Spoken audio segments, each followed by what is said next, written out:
예, CBS 박정희 한판승 함께하고 계시고요. 저 여야 대표 초선 의원과 함께하는 초선 한판 시간. 오늘 국민의힘에서는 홍석준 의원께서 오셨습니다. 어서 오십시오, 의원님. 예, 안녕하십니까. 예, 그리고 더불어민주당에서는 김한규 의원님, 어서 네, 오십시오. 김한규입니다. 자, 일단 국회 얘기부터 해보겠습니다. 자, 국회 상황 여전히 좋지 않은데 예산안, 그리고 이상민 행안부 장관 해임안, 그리고 이태원 참사 국정조사가 얽혀 있는 상황. 하지만 어느 하나 잘 풀리지 않고 있죠. 예산안 협상 시간이 내일까지인데요. 어떻게 되는 겁니까? 예. 포함해서 같이 좀 여쭤보면 법인세 얘기가 나왔으니까요. 한겨레 신문이 시뮬레이션 돌린 걸 봤더니 1년에 그러니까 3천억 이상의 과세 표준 3천억 이상의 대기업들을 상대로 세금을 깎아주면 1년에 6조 원 정도가 되는데 보니까 우리나라 10대 대기업 현대중공업 제하고 9대 대기업이 64개 계열사가 대략 한 4조 원 정도의 감세 혜택을 보고 특히나 삼성전자는 단일 기업으로 1조 4천억 원 정도 아낄 수 있더라고요. 근데 그러니까 이게 굉장히 작은 수혜 기업의 혜택이 몰려 있는데 이렇게 되면 정말 그 경기가 부양하는지 아니면 고용이 늘어나는지 예. 투자가 늘어나는지도 좀 홍 궁금해서요. 의원님 처음 나오셨는데 너무 깊이 있는 질문을 주시는데 일단은 예, 국회 예산안 협상 과정, 국민의 입장 뭔지 저 추가적으로 이제 법인세에 대한 이야기. 예, 일단 해주시면. 그 국민 여러분들한테 빨리 이 사실은 이제 그 민생 특히 국가 경제와 가장 중요한 정부의 역할이 결국 이제 예산인데 예. 지금 예산안이 지금 현재 정기국회를 끝나고 아직까지 공정에 대해서는 대단히 좀 죄송스럽게 생각하는데 예. 사실 이게 국회 절대 다수당이 좀 민주당에서 문제를 해결하기보다는 자꾸 문제를 좀 뭐 복잡하게 하고 좀 키우는 게 아닌가. 민주당 좀, 탓입니까? 예, 좀 이런 좀 생각이 좀 듭니다. 첫 번째는 뭐냐면은 예.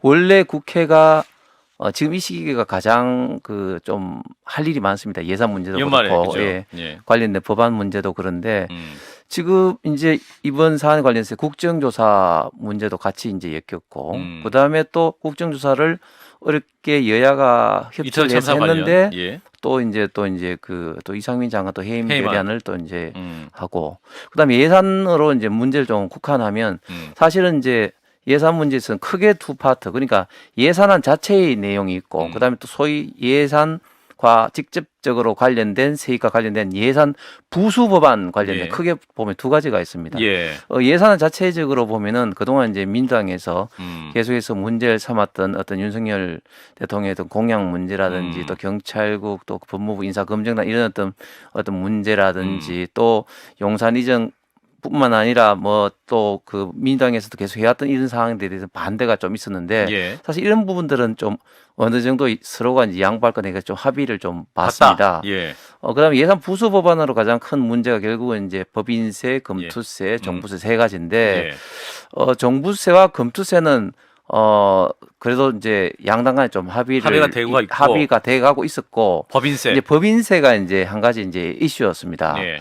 그런데 일단 뭐 제가 법인세 뭐 이렇게 구체적으로 하나 이야기는 하지 않고 예. 법인세를 해서 서로 간에 어떻게 할 것인지 뭐 예를 들면 그 김진표 의장 같은 경우는 이제 그 중재안으로 사실은 이제 지금 그 글로벌 스프라이 체인이 변하면서 특히 글로벌 기업들이 중국에서 이제 해외로 빠져나오면서 예를 들면 그런 기업을 유치하기 위해서라도 구체적으로 김진표 의장은 반도체를 예를 들었습니다만은 예.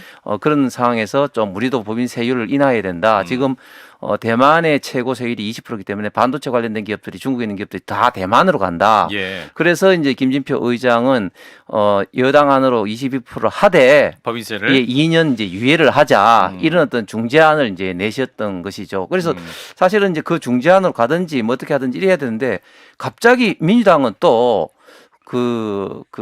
이제 서민 감세 프레임으로 소득세 최저 가세 한도를 높이는 이런 안을 또 새로 갖고 온 그러니까 전선이 도로 지금 확대된 국민의힘 어떻습니까? 합의할 수 있을까요? 그래서 제가 말씀드린 것처럼 그 이제 예산 부수 법안이 사실은 이제 네. 그 통과가 돼야지 이제 예산안이 통과가 되는 겁니다. 예. 이게 예산 부수 법안과 예산안은 패키지로 딱 묶여 있거든요. 예. 그렇기 때문에 법인세 관련돼서 뭐 어떻게 이제 그 협상을 하든지 어떤 그 부분에 지금 초점을 이제 맞추어야 되는데 지금 민주당에서는 지금 현재 새롭게 지금 소득세 지금 현재 과세 표준 최저 과세 표준 한도를 높이는 안을 지금 갖고 온 겁니다. 예. 이것도 역시 또 예산 부수 법안으로 지금 현재 공식적으로 묶여 있지는 않지만 법인세 이외에 또 한 가지 이슈가 더 생겨버린 예. 거죠. 그렇기 때문에 조금 전에 우리 김한규 의원님. 김한규 의원께서 말씀하시는 깎는 거를 이쪽으로 하자 하는데 이거는 조금 완전히 좀 내용이 다른 것이고 법인세 같은 경우는 여러 가지 이론이 있습니다만은 지금 현재 KDI 같은 경우는 3% 인하를 했을 때 투자가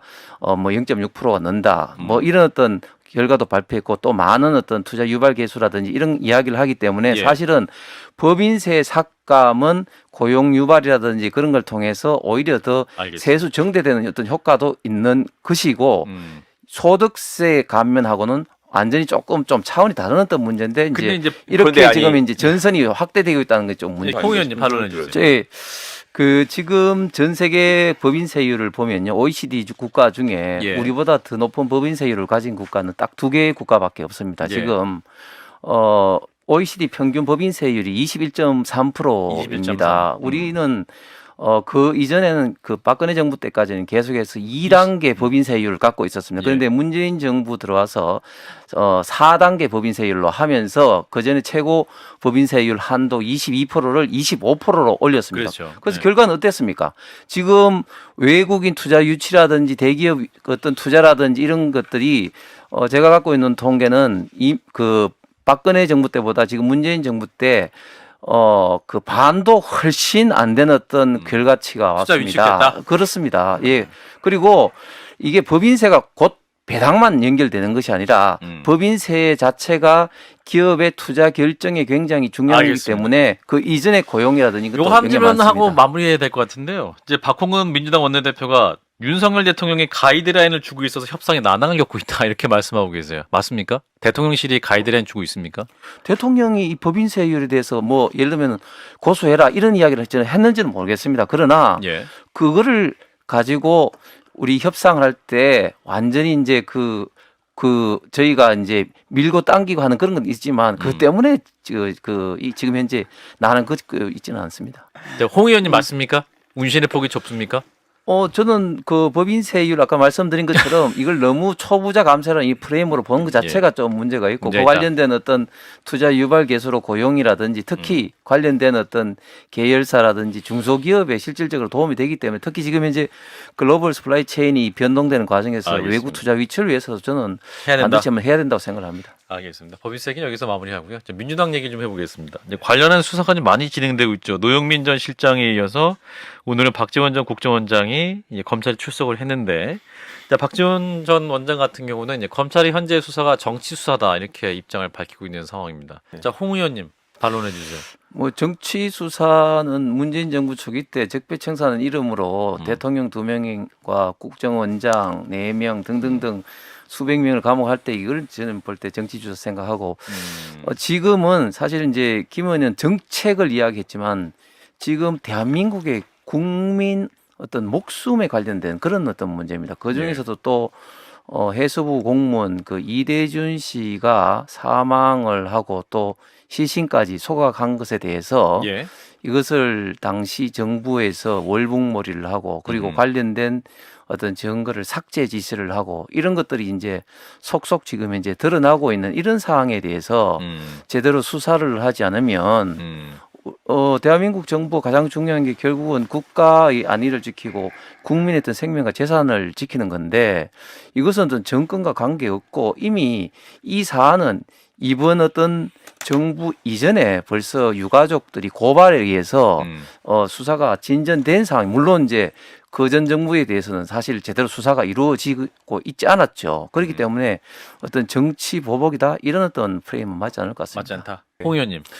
지금도 그 재판을 받고 있는 분들 그리고 감옥에 있는 분들이 수백 분이 됐고 제가 그런 분들을 상당 부분 이야기해 보면 우리 김한규 의원께서도 그런 이야기를 못 하실 텐데 이거는 정말 말도 안 되는 거 가지고 지금 현재까지도 지금 재판 수사를 받고 있는 분들이 많다는 지난 말씀드리고 정권의 적폐 그렇습니다. 영향으로 예.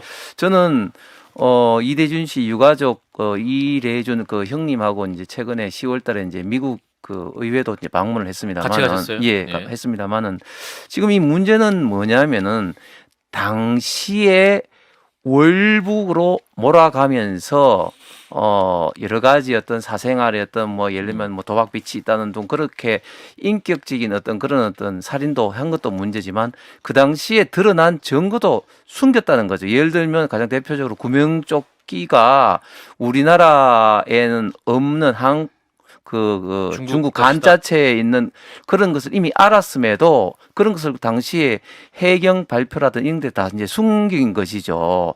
그렇기 때문에 알겠습니다. 이것들이 이제 문제가 되는 거고. 예. 그래서 이 문제는 지금 진중근 작가도 말씀하신 것처럼 일단 크게 보면은 이제 증거 삭제와 그리고 이제 월북몰인데 일단은 검찰에서는 먼저 이 삭제 문제를 가지고 지금 현재 수사를 지금 하고 진행하고 있다? 있고 나중에 당연히 월북몰이 하는 것도 저는 추가적으로 수사가 진행될 것 같습니다. 여기까지 하고요. 다음 이슈 넘어가보죠. 특별 사면 얘기인데요. 자, 이명박 전 대통령 사면 얘기가 나오고 김경수 전 경남지사 사면 논의가 뜨거운 감자입니다. 이제 김경수 전 경남지사 같은 경우는 사면 필요 없다. 그래서 불동의 불원 청원서 가석방 그 문제에 대해서 이제 원하지 않는다라고 얘기했는데 또 대통령실에서는 논의도 됐는데 왜 또 본인이 이렇게 나서냐 뭐 이런 얘기까지 나오는 상황인데 현재 상황 어떻게 보시는지 홍 의원부터 말씀 주시죠. 예. 저는 김경수 지사가 가석방 불원서를 낸 게 좀 너무 좀 뜬금없지 않냐. 이게 확정도 되지 않았는데 스스로 그렇게 이야기한 것은 이제 본인이 이제 5월달 나가니까 5월달 이제 출소를 앞두고 내년에 형기 채우니까 괜히 가석방 하는 것보다는 이런 식으로 하는 게 본인의 어떤 정치적인 어떤 이미지를 높이는데 저는 도움이 될 것 같아서 그렇게 했는지 모르겠는데 가석방 불원서를 결국은 제출할 것이다? 가석방 불원서에는 본인은 무죄다. 잘못이 없다. 그렇기 때문에 나는 가석방 대상이 아니다라고 이제 언급을 했는데 아니 그러면 대부분까지 가서 최종적으로 2년 확정을 받으면서 한 이런 어떤 모든 어떤 대한민국의 사법 시스템을 전반적으로 지금 부정하는 것이냐. 그리고 이 문제는 정말 민주주의 가장 중요한 선거의 여론 조작을 통한 정말 불공정 선거를 초래한 굉장히 국가적으로 굉장히 중대한 그런 어떤 문제에 대해서 대한민국 사법 시스템이 결정을 한 것에 대해서 아직까지도 무죄를 주장하고 이런 어떤 상황에 대해서는 저는 상당히 좀 의아하게 생각합니다. 아니 그 제가 의아하게 생각하는 게 방금 김 의원이 말씀한 것처럼 이거는 이제 교도소장에서 이렇게 진행돼야 되는 건데 본인이 먼저 나는 가석방 대상이 아닌데 이렇게 말한 것 자체도 상당히 이 타이밍적으로 부적절한 것이고 그 다음에 아니 지금 아무것도 결정되지 않았는데 뭐 가석방만 하고 그 김경수 전 지사 있던 사면 복권은 허용하지 않는다. 이건 아무 결정된 게 없는 겁니다. 그걸 지레짐작으로 뭐 그렇게 생각을 하면서 나는 그게 뭐 이렇게 뭐 덜러리 쓰지 않겠다 이렇게 생각하는 자체도 이상한 것이고 그리고 그 김경수 지사의 대법원 결정이 윤석열 정부에서 이루어진 것이 아니라 문재인 정부 김명수 대법관 체제에서 이루어진 겁니다. 그렇기 때문에 이것은 제가 볼 때는 분명히 사법부에서 단죄를 한 것이고 오히려 그때 당시에 대법원에 살 때 그러면은 이 드루킹의 주범이 그러면은 김경수냐 문재인 대통령 당시 후보가 여기에 대해서 지시 내지는 또 뭐 묵인을 하지 않았느냐 이런 의심도 있음에도 불구하고 김경수 당시 지사까지만 이 끄는 데서도 사실은 말이 많았죠. 그렇게 어쨌든 김명수 대법원장 시절에 대법원에서 이렇게 결정한 사항에 대해서 아직까지도 나는 무죄다. 이렇게 저는 김경수 지사가 주장을 지금 하고 지금 있고 있지 않습니까? 이런 어떤 사항은 저는 국가의 책임 있는 어떤 공인에 있었던 분으로서 상당히 저는 부적절하다고 생각합니다. 예. 자, 국민의힘 얘기해 보겠습니다. 홍석준 의원과 관련된 얘기 있을 것 같은데, 자, 당권 경쟁 불이 붙고 있는 상황은 맞죠? 네. 그래서 이제 권성동 의원도 나도 도전하겠다. 라면서 공식화한 상황이고 유승민 전 의원을 제외하면 다 이제 본인이 윤심이다라고 외치고 있는 상황입니다. 당호 상황 어떻습니까? 일단 그 모든 사람이 윤심이다 이야기하고 있는 것 같지는 않고 예를 들면 그 뭐 조경태, 조경태 그다음에 의원. 또 안철수 후보는 뭐 안철수 후보도 친윤 후보라고 그러는데 본인은 이제 친윤보다는 연대 보증인 이런 표현을 쓰는 거죠. 연대 보증인 예, 그게 연대 뭡니까? 보증인. 더 센 풀어주세요. 거지. 연대 보증인은 네. 그래서 이렇게 이 정권 너랑 나랑 같이 만든 거다. 그러니까 이제 친윤보다 나는 나름대로 어떤 지분이 있다. 지분이 있다는 거죠. 그런 것이고. 윤 대통령 혹시 안철수 후보님께 안 한 빚이 없는데 이렇게 말씀하신 거 아닙니까? 그거는 뭐 대통령 속마음은 저는 모르겠습니다만은 각서 같은 거 꼭 써야 되냐 했었잖아요. 법을 모른다고 하실 것 같아요. 아, 그래서 이제 경쟁이 이제 그 정진석 비대위원장이 이제 비대위원장 3월 13일 임기를 연장하지 않고 그 전에 하겠다. 그렇죠. 3월 초 전당대회. 예, 그러면 이제 3월 초 이제 전대가 이제 시기 어느 정도 이제 못이 박히니까 예. 좀 더 당대표 선거 분위기가 조금 이제 달아오던 것 같습니다. 이해가 안 가는 게 가만히 있었으면은 지금 이준석 대표 임기가 끝나잖아. 그걸 왜 내쳐? 난 이해가 안 가. 설명해 주세요, 홍 의원님. 예. 국민의힘 왜 그랬습니까? 아니 그건 뭐 저 사실 그 이준석 대표가 처음에 이제 그 당권 정지 당권 정지. 6개월 받았을 때 예. 방금 말씀하신 것처럼 그렇게 진행됐으면 이렇게 됐는데 예. 그 이후에 여러 가지 문제가 더 폭발해서 이제 이렇게 된 예. 것이죠. 제가 태기 의원이 또 이런 말 했어요. 여기서 대통령이 한마디 하셔야 된다. 윤심은 없다. 나는 전당대회 개입 안 할 테니까 내 이름 파는 사람 찍지 마라. 이렇게 선포하셔야 된다고 이렇게 말을 했는데 홍 의원님 같은 생각이세요? 저도 이제 대통령이 취하는 길은 두 가지로 봅니다. 하나는 진짜 완전히 진짜 이제 그 중립적으로 하고 이제 경쟁으로 하느냐. 예. 아니면 진짜 그 본인이 생각하는 분을 진짜 하도록 만들 거냐 이거를 진짜 고민을 많이 하실 것 같아요. 그러나 한 가지 예. 분명한 거는 처음부터 절대 그 대통령이 이렇게 본인이 지한 거를 함부로 절대 나타내지 않을 거다. 왜냐하면 그게 굉장히 당의 혼란으로 다가올 거기 때문에 그래서 대통령의 마음을 드러낼 것인지 아니면 끝까지 뭐 감출 것인지 이걸 한번 봐야 될 것 같아요. 예, 그래서 이 상황에서 이제 관저 정치를 대통령이 하고 있는 상황이고 지금 당 대표 후보로 나서겠다고 하시는 분은 권성동 의원이 관저 한번 초대됐던 것 같고, 그죠? 그리고 김기현 의원도 한번 초대됐던 것 같고, 그 외에는 아직 초대 안 된 상황에서 장제원 의원의 마음은 어디로 갈 것이냐? 그래서 김장연대 얘기도 나고 김기현 의원과 의원님 어떻게 봐요? 장제원 의원이 아직 정말 살아 있습니까? 본인이 이선으로 물러나신다고 했는데 지금 뭐 일선으로 그냥 전면에 일선으로 어느 생각 오시는 듯한 느낌이에요. 뭐 장제원 그 의원이 그 인수위 비서실장 그리고 그 예. 이전부터 이제 그 선거 때 이제 기본적으로 또 역할도 했고, 했고, 예. 그리고 저도 역할을 했습니다. 대구 선대위원장 경선 때부터 대구 경북에서 처음으로 알겠습니다. 윤 캠프에 갔고 뒤에 뭐 윤심이 좀 보이고 최고위원 출마 선언 안 최고 신으시나요? 출마 선언하시는 거예요? 제가 출마를 하게 되면 이제 한판 승부에서 꼭 말씀해 주세요. 예. 예. 그렇군요.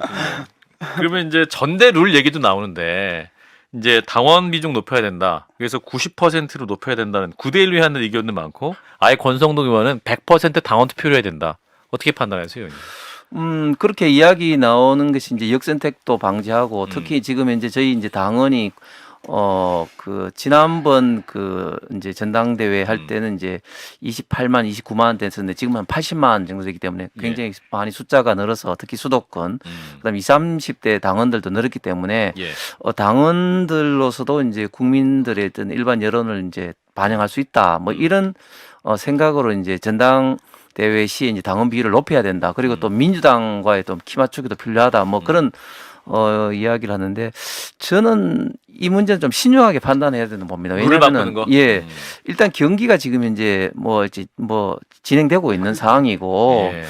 이런 상황에서 룰을 바꾼다는 것은 특정인을 어떻게 보면 유불리한 것으로 어떻게 보면 이제 유승민 전 의원을 되고 배제하기 위한 것이다. 뭐 그런 식으로 인상을 줄 수도 있고 줄 수도 있다. 사실은 이제 가장 핵심적인 어떤 당원 비중을 높이는 것은 사실은 이제 그 역선택의 문제인데 이거는 전대룰을 바꾸지 않고서라도 예를 들면 이제 여론조사상의 어떤 기법을 통해서도 역선택을 예를 들면 일반 어떤 인들 여론조사할 때 뭐 누구를 어느 뭐 당을 지지하는 이런 식으로 먼저 스크린을 하고 하면은 역선택을 또 방지할 수 있는 그런 기법도 있기 때문에 저는 룰 바꾸지 마라. 역선택이라든지 이런 것 때문에 룰을 반드시 바꿔야 된다 이런 것에 대해서 좀 신중하게 생각합니다. 일단 오늘은 여기까지 하도록 하겠습니다. 초선 한판 오늘 함께해 주신 분 국민의힘 홍석준 의원, 더불어민주당 김한기 의원 두 분 고맙습니다. 감사합니다.